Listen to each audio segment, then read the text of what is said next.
बहू या नौकरानी, एक दर्द भरी कहानी। पूरे 4 साल बाद हर्ष कनाडा से लौटा था। कनाडा में एक ब्यूटी प्रोडक्ट्स बनाने वाली कंपनी के लिए हर्ष काम करता था। हर्ष अपने देश, अपने घर लौटकर काफ़ी खुश था। एयरपोर्ट पर उतरे ही हर्ष की नज़रें अपने परिवार वालों को खोजने लगीं। जल्दी ही उसे अपने माँ बाप, भाई भाभी, बड़ी बहन और खुद की 3 साल की बच्ची भी एयरपोर्ट पर खड़े नजर आई। लेकिन उसकी नज़रें सीमा को खोज रही थी। वो सोचने लगा, ये सीमा मुझे मिलने आई क्यों नहीं? और ऊपर से उसने हमारी छोटी सी बच्ची को भी यहाँ भेज दिया। हर्ष एयरपोर्ट पर सबसे हंसी खुशी मिला। फिर उसने सीमा के बारे में पूछा तो उसकी दीदी बोल पड़ी, भाई वो घर पर ही है, तुम्हारे लिए खाना तैयार कर रही है। वह तो आज ही तुम्हारे आने की खुशी में काम करने लगी है, वरना वो कोई काम करती कहाँ है। हर्ष ने अपनी बेटी को प्यार से उठा लिया, लेकिन उसकी बेटी उसे देखकर रोने लगी। लाओ मुझे दो बच्ची को, वह तुम्हें काफ़ी दिनों बाद देख रही है ना, इसलिए पहचान नहीं पा रही होगी। कहते हुए दीदी ने बच्ची को अपने पास ले लिया।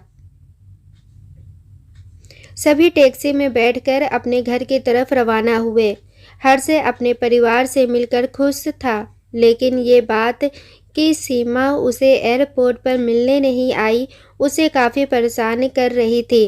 वो सोचने लगा, क्या खाना बनाना इतना ज़्यादा ज़रूरी था, मुझसे मिलने से भी ज़्यादा, और वो भी तब जब मैं 4 साल बाद वापस आया हूँ। इन्हीं ख्यालों में घर तक का आधा रास्ता बीत गया। अब उसकी बच्ची उसे देखकर रो नहीं रही थी, इसलिए हर्ष उसके साथ खेलने लगा। बाकी का आधा रास्ता भी खत्म हुआ और सब घर पहुंच गए। गाड़ी की आवाज़ सुन सीमा बालकनी में आकर खड़ी हो गई और हर्ष की तरफ देखने लगी। हर्ष भी जैसे ही गाड़ी से उतरा, उसने पहले दरवाजे की तरफ और बाद में बालकनी की तरफ नज़रें घुमाई, जैसे वह सीमा को ही देखना चाहता हो।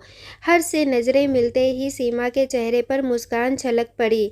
हर्ष भी उसे देखकर हल्के से मुस्कुरा दिया। सभी घर के अंदर गए। सीमा सबके लिए पानी लेकर आई और सभी को पानी देने के बाद फिर से किचन में चली गई चाय बनाने के लिए। थोड़ी देर तक सभी परिवार वालों से बातें करने के बाद हर्ष सीमा को बुलाने लगा। माँ ने उसे बीच में टोकते हुए कहा, रहने दो उसे किचन में, थोड़ा काम कर लेने दो, बाद में अपने आप आ जाएगी। तुम बैठो यहाँ मेरे पास, वैसे भी कहाँ ज़्यादा काम करती है वह। हर्ष यही बात दूसरी बार सीमा के बारे में सुन रहा था। अब उसने सोचा कि मेरे परिवार वाले मुझसे झूठ थोड़ी बोलेंगे। हर दिन नहीं होता होगा उसको इतना काम, आज थोड़ा सा है, करने देते हैं, मैं बाद में उससे बात कर लूँगा। हर्ष अपने परिवार वालों से बातचीत में मग्न हो गया। एक के बाद एक रिश्तेदार और पड़ोसी हर्ष को मिलने आते रहे और सीमा को किचन से बाहर निकलने का समय ही नहीं मिला। सभी के लिए चाय बनाना, नाश्ता बनाना, यही करते करते शाम हो गई। शाम होते ही अकेली सीमा इस बड़े से परिवार का खाना बनाने में जुट गई। 2 घंटे बाद सभी परिवार वाले खाना खाने के लिए डाइनिंग टेबल पर बैठे थे, सिवा सीमा के। हर्ष चाहता था कि सीमा भी उसके साथ बैठकर खाना खाए, लेकिन फिर माँ ने कहा, अगर वह भी खाना खाने बैठ जाएगी तो सबको परोसेगा कौन? सभी के खाना खाने के बाद सीमा ने अकेले खाना खाया। रात को सोने के वक्त हर्ष और सीमा अच्छे से मिल पाए। हर्ष सीमा के साथ काफ़ी बातें करना चाहता था, लेकिन वह उसके चेहरे पर थकान और नींद अच्छे से देख सकता था, इसलिए उसने सीमा को परेशान न करने का फैसला किया और उसे सोने दिया। सीमा सोने ही वाली थी कि उसकी छोटी बच्ची रोने लगी, तो सीमा तुरंत उठकर उसे दूध पिलाने के लिए चली गई। हर्ष कब सो गया उसे पता ही नहीं चला। जब सुबह बच्ची की रोने की आवाज़ आने लगे तो हर्ष उठा और सीमा को पुकारने लगा। जब सीमा पास नहीं दिखी तो उसने बच्ची को चुप कराया और फिर से सुला दिया। हर्ष बाद में सीमा को देखने लगा तो सीमा उसे फिर से किचन में मिली, जो सुबह सुबह ही जल्दी उठकर घर वालों के लिए चाय नाश्ते की तैयारी में लग गई थी। अब हर्ष सोचने लगा, माँ और दीदी तो कहती थीं कि सीमा ज़्यादा काम नहीं करती, लेकिन जो मैं देख रहा हूँ वो तो कुछ और ही है। हर्ष अब सब समझ गया था, पर वो अपनी माँ को ऐसा नहीं बोल सकता था कि सीमा से ज़्यादा काम न कराया करो। इसलिए अब उसने खुद ही सीमा की मदद करना शुरू कर दिया था। हर्ष के हाथ बटाने से सीमा को थोड़ा अच्छा लगने लगा था। पहले जहाँ उसका चेहरा थकान से उतरा रहता था, अब उस पर थोड़ी थोड़ी चमक आने लगी थी। हर्ष ने कुछ दिनों में ही ये महसूस कर लिया था कि सीमा अब वो सीमा नहीं रही थी जिसे हर्ष शादी करके लाया था। वो तो कोई और ही थी, जो तोते की तरह बोलती थी, और ये सीमा तो बिल्कुल चुप है, गुमसुम है। ऐसा लगता है जैसे किसी के दबाव में हो, किसी डर की वजह से सहमी हुई हो। हर्ष सीमा को उसके काम में और ज़्यादा मदद करने लगा। हर्ष का ऐसा व्यवहार अब घर वालों को खटकने लगा। घर के सभी बड़ों और उसकी दीदी ने मिलकर हर्ष को समझाया, तुम अपनी बीबी की मदद करते हो, उससे हमें कोई ऐतराज़ नहीं है, लेकिन तुम्हें भी एक हद तक ही ऐसा करना चाहिए। जब तक कोई तुम्हें ऐसा करता न देख रहा हो तब तक सब ठीक है, लेकिन जब कोई तुम्हें बीवी के होते हुए बर्तन धोते देखे तो वो अच्छा थोड़े ही लगता है। और सोचो, आगे चलकर सीमा को तुम्हारे हेल्प की आदत पड़ गई तो तुम्हारा अपना काम में ध्यान लगाना मुश्किल हो जाएगा।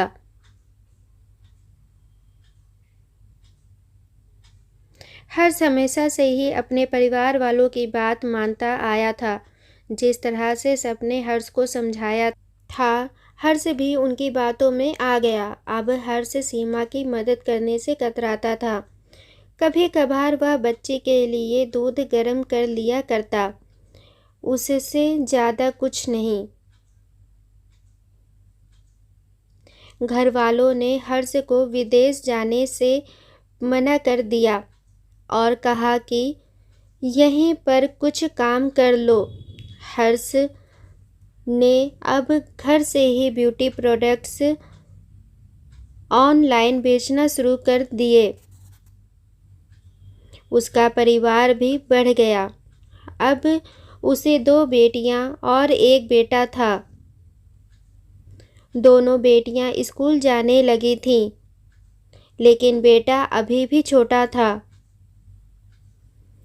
जितना हर्ष कमाता था उतना सबके लिए काफ़ी न था।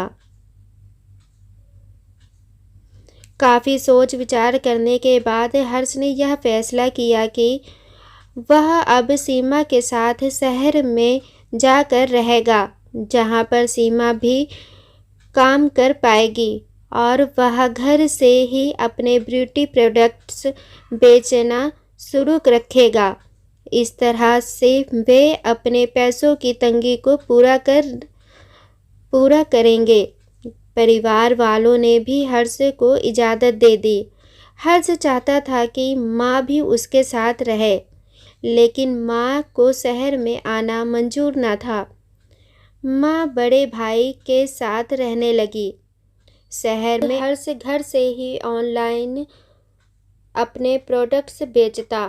कई साल ऐसे ही बीत गए। सीमा घर का काम और बाद में बाहर का काम करके पहले से भी ज़्यादा थकी थकी रहने लगी।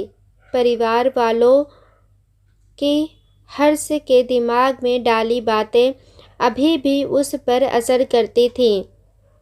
वह यहाँ पर भी सीमा का हाथ नहीं बटाता था।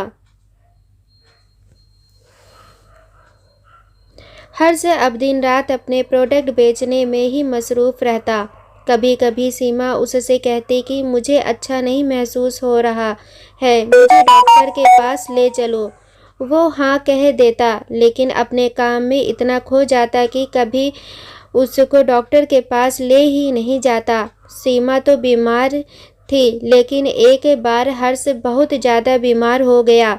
इतना बीमार हो गया कि उसे अस्पताल में भर्ती करवाना पड़ा। अस्पताल में हर्ष के पास सिर्फ सीमा थी और कोई नहीं। इतना बीमार होने के बाद भी उसके परिवार वाले सिर्फ उससे मिलकर वापस अपने घर चले गए थे। उसका सहारा बनने के लिए, उसकी तकलीफ़ बांटने के लिए कोई भी उसके साथ नहीं था। बिस्तर पर पड़े और शारीरिक तकलीफ़ से गुजर रहे हर्ष को अपने का ऐसा व्यवहार बहुत तकलीफ़ दे रहा था। फिर वह सोचता कि उसने भी तो सीमा के साथ ज़िंदगी भर यही किया है। क्या वो सीमा का जीवन साथी सिर्फ नाम का ही नहीं था? जब साथ देने की बारी आती थी तो उसने दूसरों के बहकावे में आकर उससे किनारा कर लिया था।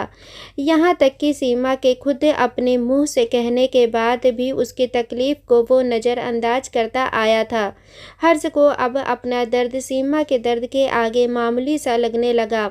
उसके दर्द को ना बांट कर उसने बहुत बड़ा गुनाह किया हो, ऐसा उसे लगने लगा। पश्चाताप के आंसू हर्ष की आंखों से बहने लगे। उसने अपनी सारी गलतियों और गुनाहों के लिए सीमा से माफ़ी मांगी। दोस्तों, जीवन साथी का मतलब होता है जीवन के हर उतार चढ़ाव में, जीवन के हर मोड़ में जो साथ दे। साथ होने और साथ देने में उतना ही फ़र्क होता है जितना सिर्फ वादा करने में और सचमुच वादा निभाने में होता है। दोस्तों, आशा करती हूँ कि इस पति पत्नी की कहानी को सुनकर बहुत लोग पति पत्नी के रिश्ते के महत्व को ज़रूर समझेंगे और एक दूसरे को प्यार के दृष्टिकोण से देखेंगे। दोस्तों, कहानी पसंद आई हो तो प्लीज़ चैनल को लाइक, शेयर एंड सब्सक्राइब करें। Thanks for watching.